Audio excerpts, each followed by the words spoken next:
April 16th, 2013. Breaking news. At least 3 dead, 141 injured in Boston Marathon blasts. February 14, 2018, 17 killed in a mass shooting at high school in Parkland, Florida. June 19th, 2018. Separations of children, parents at U.S. border could be permanent. October 12, 2018. In case of missing Saudi journalists, the grisly details may be the message. These are all real newspaper events that are still very fresh in our minds and in our hearts. And when tragedies like this occur, we often find ourselves asking ourselves, why did this happen, and how can we make sure it never happens again in the future? Here at Boundless Brain, we're sitting on a very powerful tool. Could our facial recognition technology have helped prevent these tragedies, or will it create more harm than its benefits? Hi, my name is Mary. My name is Alexandra. And we welcome you to our meeting with our employees and board of directors as we discuss the future of our AI-powered facial recognition technology. In our presentation today, we'll walk through the technical, financial, legal, and ethical considerations, discuss some of our stakeholders, our metrics for success, and then take your questions. So, we're sitting on a piece of powerful technology that could change the headlines we wrote, but what are we going to do with it? We began discussing this with an issue-contingent ethical decision-making model that takes us all the way from evaluating the decision through actually engaging in ethical behaviors in the real world. We've landed on 3 prongs recommendations: position, pilot, and partner. First, position. We must place controls internally and externally, taking a step back and deciding what company we want to be. Second, pilot. Proceed with a contract on a pilot basis with partners that we trust, who have the same moral standards that Boundless Brain does. And third, partner. Partner because we are not in this alone. We're not the only company grappling with this conversation, and we need to make sure that all of our stakeholders are aligned. So first, position. What type of company do we want to be? What do we want to do? People are really concerned about this technology when you ask them about it, and we can emphasize with these concerns. However, if they actually understood the technology better, some of them might be lessened. So let's talk about what the technology really is. Absolutely. First, it's important to understand that current facial recognition is absolutely horrible. And by that, we mean human facial recognition. How many times have you met someone 1,000 times and couldn't remember their name? That being said, facial recognition technology, rather than human facial recognition, is already leaps and bounds better than our current standards. It's still very vulnerable in 2 important ways: adversarial attacks and bias. Let's first talk about adversarial attacks. All of these pictures are examples of instances where image recognition or facial recognition technology has been quote-unquote hacked or messed with, which could be very serious for an instance in law enforcement. The second is bias, but bias is only existing because of the data sets it's trained on. This is fixable. In fact, leading facial recognition scientists believe it can be fixed within several years, both of these issues.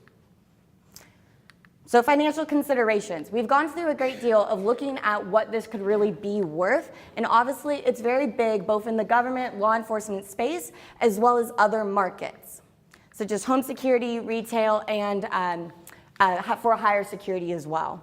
So how big exactly is this market? Assuming over just 500,000 officers and a price of about $600 per unit, we're looking at a market size of $310 million. If we get just 10% of that, which is very conservative, we're looking at possible revenue of $31.26 million. This begs the question, though, the natural next step is our legal considerations. There are 3 main ones that we decided we focus on in our conversation, but we're going to focus our conversation on this middle one, the regulation of facial recognition technology. So technology is evolving quicker than regulation can keep up, and a lot of people in the tech space don't really love regulation. They think it's going to stimulate innovation. However, big companies like Microsoft are already recognizing the need for an AI facial recognition space and have called for it. So what happens then when a mistake is traced to a self-learning machine? If a computer can't be held responsible, who should be? Dr. David Hagenbach of Messiah College posed this question about AI and facial recognition technology. And in order to answer it, we placed our decision into a few ethical frameworks. We began with utilitarianism, your cost-benefit analysis. But the challenge is not everyone can agree on what is good, what is a benefit. While 93% of people do agree it's important to increase border patrol, not everyone agrees to the same extent about how to do so. Our next one is the value-based framework. We focused our conversation on conservatives, liberals, and libertarians, less in the political sense and more in the theoretical sense. We've divided our 5 main core values as human beings across these groups and understand that different people make these values, they care about these values in different ways. For example, liberals place most of their care on care and fairness, while conservatives spread their value across all 5.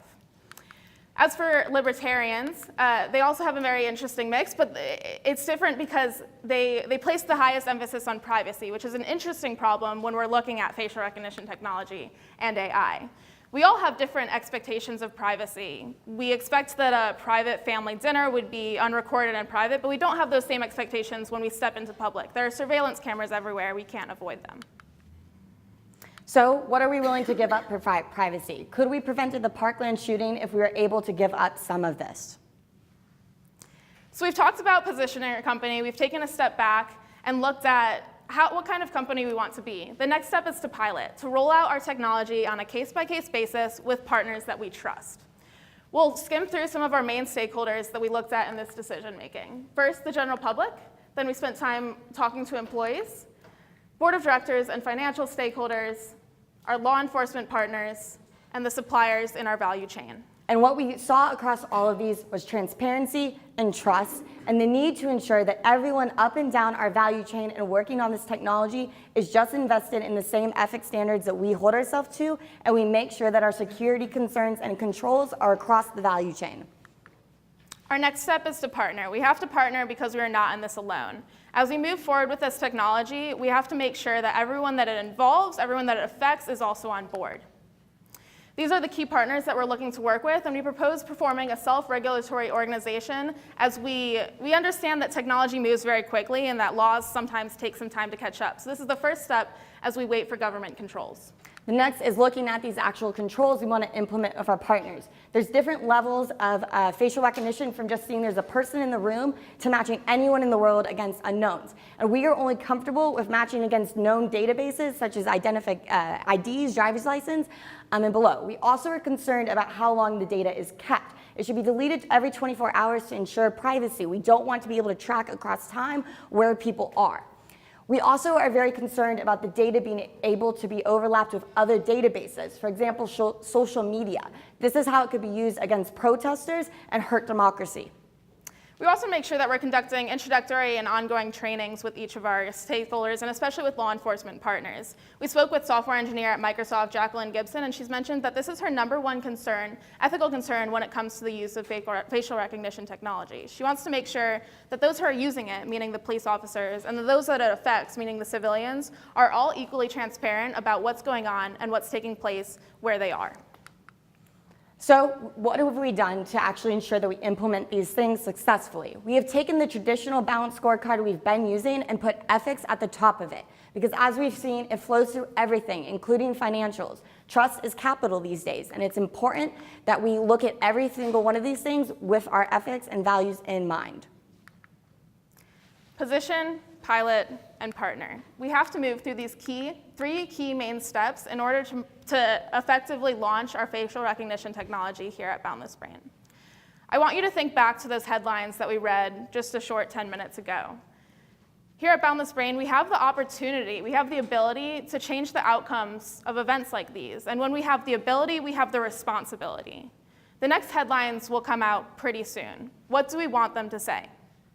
Thank you so much for your time, and we'd love to answer any questions.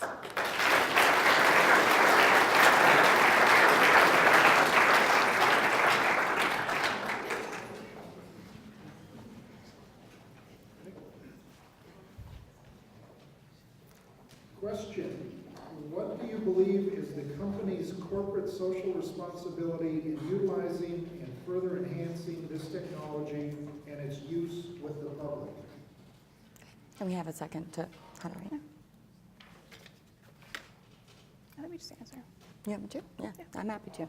Okay, so what we think our CSR is, we have two things. We want to make sure that we allow our technology to make the most societal benefit possible. We've mentioned these headlines. It can help find missing persons. It can prevent mass-scale terrorist attacks. All these school shootings have been happening. Parkland, what if we knew that this person shouldn't have been allowed on property? We had found bullets in his backpack before. So what if he was in a database and we could do it? However, we've mentioned that you're compromising some privacy to do this. While libertarians say not at all, most of us agree that we are willing to compromise some privacy, but how much?